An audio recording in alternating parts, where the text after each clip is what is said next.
Hi guys, I'm Brittany from Quarter Acre Roots, where we talk about growing a lot on a little bit of space, and today we are talking about how to mount a cattle panel trellis. A cattle panel is a large, usually 16 feet long piece of heavy duty fencing that people use for cattle fencing. But it has a lot of uses in and around the garden for trellising because they hold up super well over the years. They don't rust really quickly like some other metal materials might, and they don't rot away like wooden trellises do. Today we are going to be mounting our cattle panel trellis behind me on kind of a curve, and we're going to be using T fence posts to mount the trellis to. This is going to be for our self-pollinating hardy kiwi vine that we have up here, but since it's still pretty young, we are planting beans on it as well, and it's also going to double as a nice little privacy screen since we are so close to our neighbors right next to us here. So let's get started by talking about how we are mounting the fence posts, and then you guys can watch me battle the cattle panel trellis so we can talk through how I'm putting it on the fence post and how I am making sure it stays on the fence post. So when you are mounting your fence posts, you can just like pound it into the ground if you want to. But when I'm working with these bigger 6-foot metal fence T-posts, I like to use a fence post driver. So in the past, we have not had one of these. And after I used one of these at our Master Gardener demonstration garden, I realized, oh my God, I gotta get one of these for home because it just makes it so much easier and so much faster. And the way this works is the top is closed right here, and the bottom is empty. So what you do is you just pound it down onto the top of the fence post, 2 pounds it into the ground, and it allows you to, even when you're not like a super duper strong person like me, get a lot of leverage to get that post securely down into the ground. So I just mounted this one right here. So I'm gonna show you guys how this works using the T-post driver on the second fence post, which I'm probably gonna put like right here-ish. Okay, to get started, here is our T-post, and you can see it has a curved side and a flat side. The curved side has these hooks on it, which is what I'm going to set the cattle panel trellis down onto. So I wanna make sure that these are facing out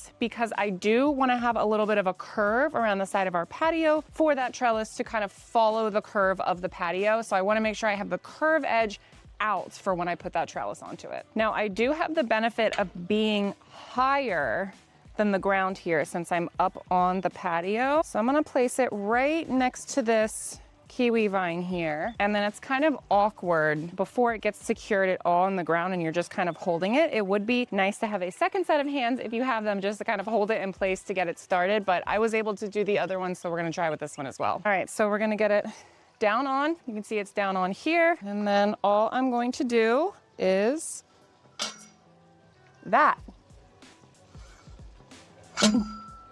So now it's already secured in place. It's not all the way down, but it is secured enough in place that I can get a little bit more leverage on it. You may need to get some sort of a step stool or something so that you can get above it a little bit. But like I said, I'm up here elevated a little bit on the patio, which gives me probably like 8 extra inches of height over top of it. So I'm probably good where we're at now.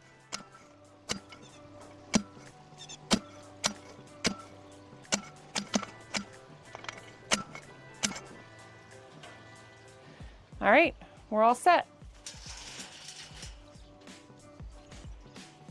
Okay, so the very first thing we're gonna do is cut down our cattle panel. So again, this is 16 feet long, and that's longer than what we need to have it be for the length of our total trellis. So for the length of our total trellis, it needs to be probably about 11 1/4. I'm gonna double check my measurements. So we are going to measure on this, cut it down to the closest spot where I won't have like jagged edges here, and then we'll set the other part aside for use somewhere else in the garden. I'm also planning to cut our trellis before I mount that third fence post so that if I have to tweak the location of the fence post a little bit, or if I have to cut this down a little bit more, I can handle that. I don't wanna have everything like pounded all the way down into the ground and have it be difficult to take it out before I cut this. Okay, so now for how to cut these. I'm using some heavy duty wire cutters here. I have them open as wide as they can go, and they only open about that much, which is all we really need. And they don't open super wide because you wanna have a lot of leverage to close them down and cut it. So we're gonna do a trial cut right here first. We are gonna cut it right here is where I marked it. Now on the list of things that are not a good idea for me to be doing with carpal tunnel flare-ups is probably this, but we're gonna do it anyway. There we go. All right, and that snapped it off. So you can see how I needed to have a little bit of leverage to cut this. I'm gonna set the camera right here and see if we can show up close a nice cut.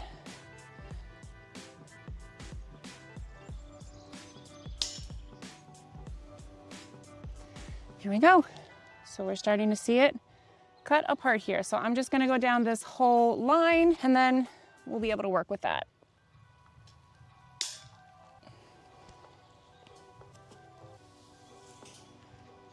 All right, and just like that, we can take off this shorter piece, and this is going to be a lot easier to manage. And we are still left with a really nice piece of cattle panel trellis. So when you buy a cattle panel, make sure you think about the overall cost in terms of how much you can get out of it. So you may get one cattle panel and cut it into a couple different trellises. It's also nice too because I've got all of these exposed edges here on this trellis. So that'll help me secure this in the ground. What I'll probably do is just drive this straight into the ground and then maybe add a smaller T-post or bamboo or something like that on either side to zip tie it to stabilize it. And this will make a really nice vertical growing structure somewhere else in the garden. So we're gonna set this aside for the next project. And then what we're left with for today's actual project is this guy. Still big, but hopefully pliable enough that we can move it around the trellis and that it's not so big and unruly that I can't lift it up and easily walk it over and get it down onto those hooks so I can figure out where I want to put that third post. Okay, so we're gonna try and secure this up here with one set of hands without dropping it on any of my bean plants here. I'm actually gonna put it like, I think one rung up. Oh, yay! Oh, it looks good. Okay. So I didn't place it flush with the top because these 6-foot posts, when they're pounded down into the ground, I want a little bit more space up top for just some of that higher privacy. And in fact, I may try and put this up one more rung. Let's see how that seems stability-wise. I think it's good. I think this is stable enough that should probably work. If I can get this secured down into some of these, oh, you know what? I see what the problem is here. My fence post has a little thingy that is, for some reason, pulled out. So that was preventing me from getting it flush. When I say a little thingy, that's a technical term for these little notch things that you can set your fencing down into. All right, I'm gonna come up there and take a look at this. And you know what? I feel like it's a little top heavy. So what I'm gonna do is I'm gonna put it back down one rung to the perils of working by yourself. Okay, I think we're good here. All right, okay, so I've got the cattle panel slotted down into a couple of the hooks on the back of these. I don't have it slotted down into all of them, but it should be fine. I'm going to further reinforce and adhere the cattle panel to the fence posts using a bunch of zip ties. And now plastic will definitely break down in the elements over time, but we have had our other cattle panel trellis that is attached to T-posts. We have it in an arch. I'll show you guys when I'm finished this. We have had that attached using zip ties for 3 years now and have not experienced any breakdown in any of the plastic, though I will probably go in this year and check them and just add a couple more to make sure everything stays tight and secure. So all I'm doing right now is just picking some random spots up and down this trellis, especially near the bottom where it's like a little looser, and adding zip ties to further reinforce the stability here. Okay, now the tricky part here is gonna be getting this positioned. Maybe not that tricky at all. Looks like this lines up very well. So I want to kind of pull it in on a curve, but not too much of a curve because I don't want to create too much pressure on the zip ties and the fence over there. So I'm going to pull it out just a little bit, and I think we're going to put it right here. Yeah, it looks good. I did not even notice that there was a massive spider's nest in the top there. So I'm going to take care of that before we pound this post in. All right, Mama Spidey has been relocated. We are going to try and get this guy down on the ground here. Now I'm tall, so this might be a little harder if you're not as tall. Again, you may need a step stool or something like that.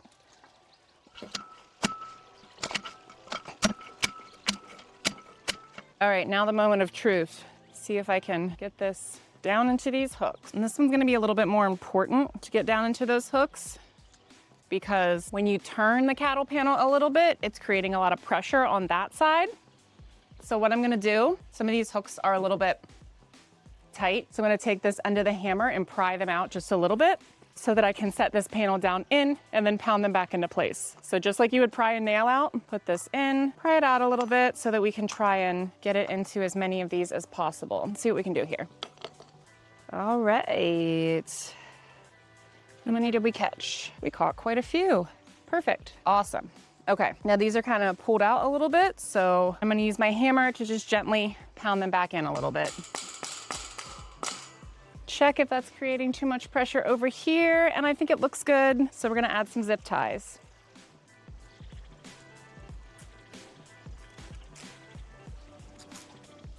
Okay, we've got it all mounted. We've got these zip ties trimmed. I'm gonna show you guys what it looks like. So to give you an idea, I'm sitting down on the love seat right here, and you can see it goes up a little bit, probably enough space to provide shade once there are vines on this, maybe like an hour earlier than it does now. So that's another one of the reasons why I wanted it to curve around here, because of the pattern of the sun, we usually find that we could benefit from some more shade under here. So it goes all the way over here and then winds around to the front. And here's what it looks like from the outside.